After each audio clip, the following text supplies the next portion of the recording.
भाई जो गुरु बचन पे डट गे, कट गे फंद 84 के।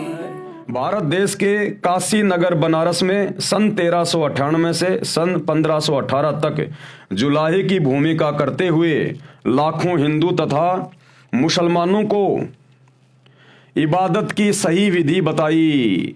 दोनों धर्मों के 64 लाख व्यक्तियों को शरण में लिया, भक्ति की यथार्थ विधि बताई, उनको मोक्ष मार्ग पर लगाया।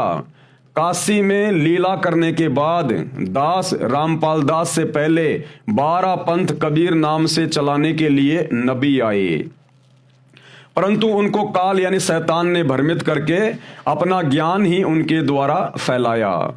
उसी श्रृंखला में 12 पंथ संत गरीबदास जी का है, 12वां पंथ आदरणीय गरीबदास जी का है। जब आप सतगुरु रामपाल जी के सत्संग सुनना शुरू करेंगे, आप कबीर सागर में से जब देखेंगे पढ़ेंगे, तब आपको पता चलेगा कि ये 12 पंथ क्या हैं, किसके द्वारा चलाए गए हैं, और उन 12 पंथों के जो प्रवर्तक होते हैं उनको शैतान के द्वारा भ्रमित कर दिया जाता है।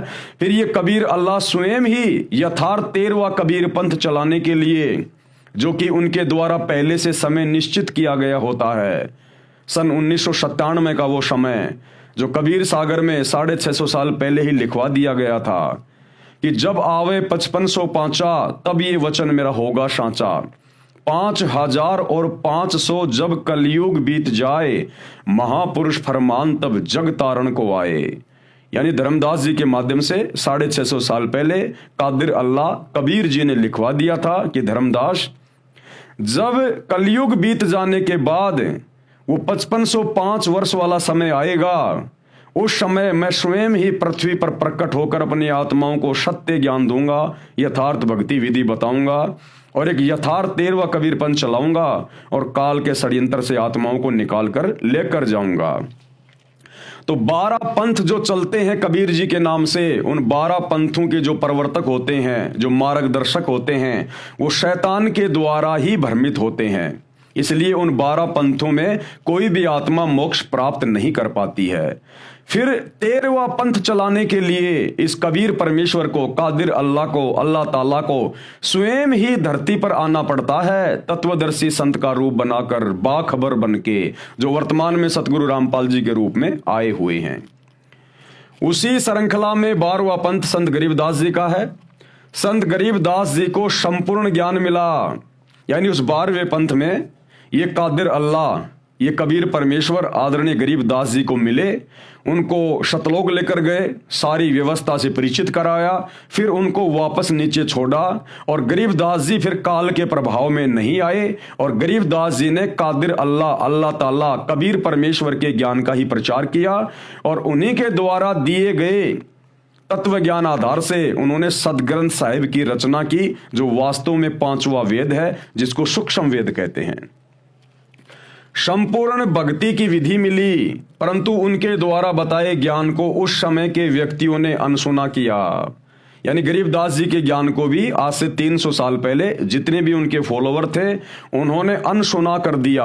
कहने का मतलब है, उन्होंने ज्ञान तो सुना, गरीबदास जी के भगत तो बन गए, लेकिन वो विश्वास नहीं कर पाए कि वास्तव में ऐसा कोई सतलोक भी होगा या ब्रह्मा विष्णु महेश से ऊपर भी कोई सुप्रीम गॉड, कोई भगवान होगा। वो सृष्टि रचना पर और सच्चे खुदा कबीर जी पर पूर्ण विश्वास नहीं कर पाए, जिस कारण से काल के जाल में ही रहे। परंतु उनके द्वारा बताए ज्ञान को उस समय के व्यक्तियों ने अनसुना किया। उनके द्वारा बोली और लिखवाई वाणी का गलत अर्थ करके अनुयायी साधना व प्रचार करने लगे। परमेश्वर कबीर जी अपने प्यारे नबी गरीबदास जी के संपर्क में रहते थे, समय समय पर दिशा निर्देश देते रहते थे। संत गरीबदास जी मुक्ति पाकर सतलोक चले गए। उसी 12वें पंथ में मुझदास का आगमन हुआ, यानी उसी 12वें पंथ में फिर आगे चलकर ये अल्लाह ताला, कादिर अल्लाह, कबीर परमेश्वर ये स्वयं आए। फिर क्योंकि 650 साल पहले धर्मदास जी के माध्यम से कबीर सागर में लिखवा दिया था कि धर्मदास 12वें पंथ हम ही चल आवें और फिर सब पंथों को मिटाकर एक पंथ चलावें। यानी जब गरीबदास जी का 12वां पंथ चल चुका होगा और 12वें पंथ के अंत में, एंड में, मैं कबीर स्वयं ही 12वें पंथ में जाऊंगा और एक मुंह बोला गुरु बनाऊंगा, एक भगत की भूमिका करूंगा, और फिर आगे चलकर जब 12वें पंथ का समापन हो जाएगा, एंड हो जाएगा, उसके बाद मैं स्वयं ही 13वें पंथ को चलाऊंगा और अपनी भूली भटकी हुई आत्माओं को शैतान के इस काल के षड्यंत्र से बाहर निकालकर सतलोक लेकर जाऊंगा। तो भाई और बहनों, 17 फरवरी 1988 को सतगुरु रामपाल जी ने आदरणीय गरीबदास जी के 12वें पंथ में, उस समय 12वें पंथ के अंतिम गुरु एक अच्छी आत्मा आदरणीय राम देवानंद जी थे। तो सतगुरु रामपाल जी ने 17 फरवरी 1988 को लीला करते हुए आदरणीय राम देवानंद जी को अपना मुंह बोला गुरु धारण किया 12वें पंथ में प्रवेश करने के लिए, अपने द्वारा 650 साल पहले लिखवाई गई वाणी के अनुसार। और उसके बाद गुरु शिष्य परंपरा का निर्वाह किया और आदरणीय राम देवानंद जी के द्वारा सतगुरु रामपाल जी को आगे ज्ञान प्रचार करने का, सत्संग करने का और नाम दीक्षा देने का आदेश फरमाया गया। और सन 1994 से फिर सतगुरु रामपाल जी ने अपने यथार्थ 13वें कबीर पंथ की शुरुआत की और आज वर्तमान तक वे अपने ज्ञान को इसी प्रकार से प्रचारित कर रहे हैं। लाखों आत्माएं आज उनके संपर्क में हैं, उनके तत्व ज्ञान को स्वीकार कर चुकी हैं और मर्यादा में रहकर अपनी सच्ची इबादत करते हुए सतलोक जाने की तैयारी कर रही हैं। उसी 12वें पंथ में मुझदास यानी सतगुरु रामपाल जी का आगमन हुआ।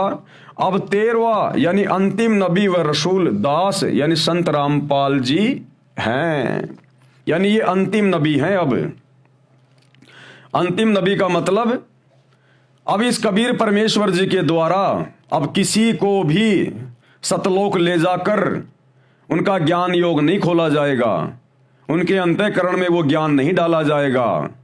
अब कोई अपना विशेष संदेश वाहक नहीं बनाया जाएगा। अब ये भक्ति युग है। इस समय ये कबीर परमात्मा स्वयं ही धरती पर हर प्रकार की भूमिका करेगा। नबी की भूमिका भी ये स्वयं ही करेगा, सतगुरु की भूमिका भी ये स्वयं करेगा और कादिर अल्लाह तो ये स्वयं है ही है। इसीलिए तो जो हमें सुबह की नमाज दी गई है, सुबह का जो नित्य नियम दिया गया है, उसमें स्वयं सतगुरु रामपाल जी परमेश्वर जी कहते हैं कि साहिब से सतगुरु भय और सतगुरु से भय साध, ये तीनों अंग एक हैं, गति कुछ अगम अगाध। और साहिब से सतगुरु भय, सतगुरु से भय संत, भाई धर धर वेख विशाल अंग, वो खेल है आदि और अंत।